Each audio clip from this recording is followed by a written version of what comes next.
Salut, je vous propose aujourd'hui la prise en main du Samsung Galaxy Note, donc ce produit lancé par Samsung il y a quelques semaines, produit hybride, si on peut dire, entre une tablette et un smartphone, puisque c'est un appareil qui a un écran de 5 pouces 3, donc pas très loin des premières tablettes de 7 pouces et bien au-dessus des smartphones qui ont les écrans les plus grands, aux alentours de 4 pouces, 4 pouces 2, comme le Samsung Galaxy S2 par exemple. Voilà, donc moi c'est un appareil enfin, je dis appareil parce que je sais pas trop si on peut parler de tablette ou de smartphone. Pour moi c'est quand même un smartphone, hein, puisqu'on téléphone facilement avec sans problème et qu'on l'a quand même facilement en main. C'est un appareil qui m'a séduit dès le premier contact. Et là, je l'utilise depuis quelques semaines et c'est vrai que c'est un appareil très intéressant à divers points de vue, notamment pour la facilité d'utilisation, pour l'ergonomie d'Android qu'on connaît, et puis évidemment cette taille, cette dimension qui le rend à la fois très pratique à utiliser, très confortable en termes d'écran, et puis pour prendre des notes évidemment.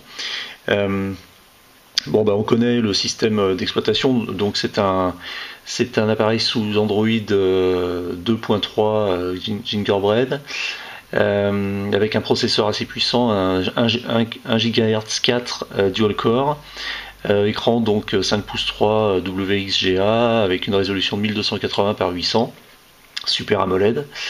Et puis évidemment écran tactile capacitif.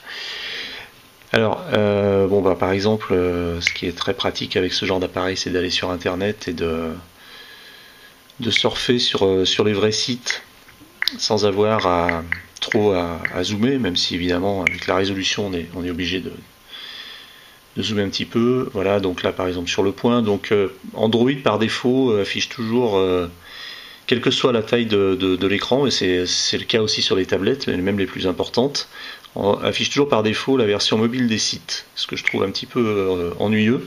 Ça se justifie sur un smartphone, ça se justifie moins sur ce type d'appareil ou sur une tablette. Voilà, donc là on a la page du point.fr. Évidemment, comme Android lit le flash, on a les publicités en flash qui apparaissent. Voilà, tout ça fonctionne bien, de façon assez fluide, avec le double tap pour zoomer. Et puis, ce qui est intéressant surtout sur cet appareil, et ce qui est original, on va le voir, c'est le stylet.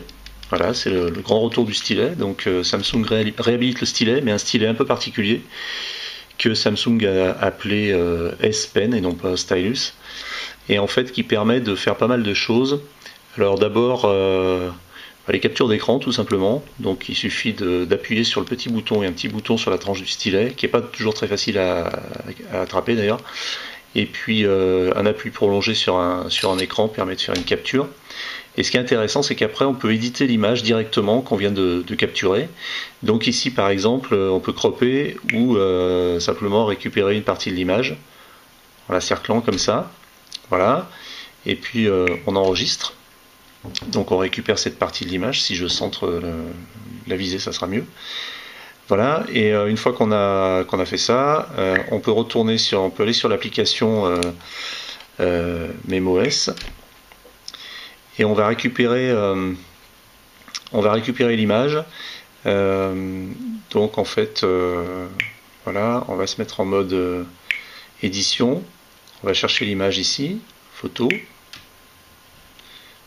C'est dans les dernières images qu'on vient de faire, donc on va la récupérer ici. Voilà. Et elle s'intègre dans un mémo. Donc là, on peut la redimensionner, évidemment. Et puis, on peut saisir du texte à côté, assez facilement. Voilà.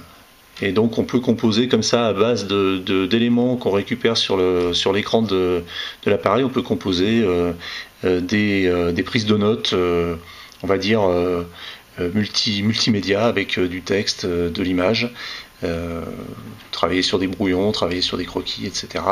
Et une fois qu'on a fini, évidemment, on enregistre.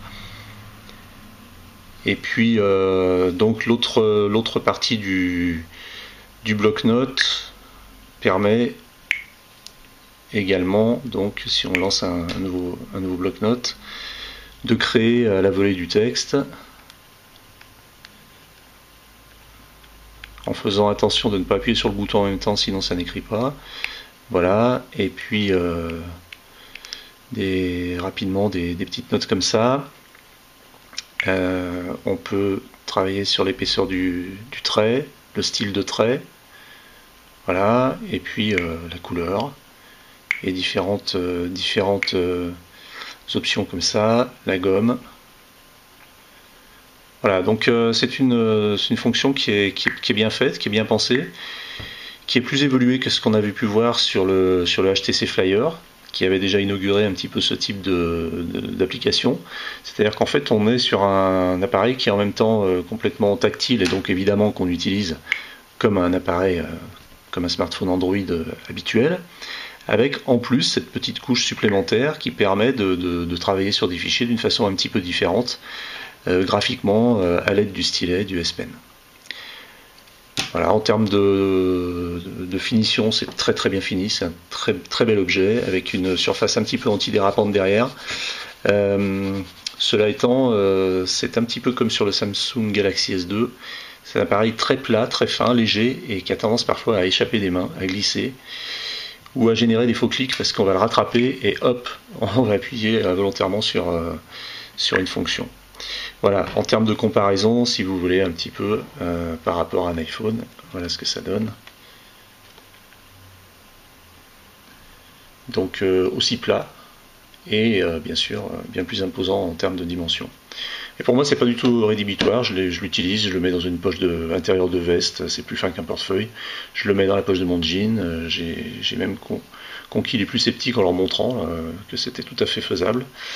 Il est léger et vraiment c'est un appareil qu'on emporte partout. C'est un très bon compromis entre un smartphone et une tablette.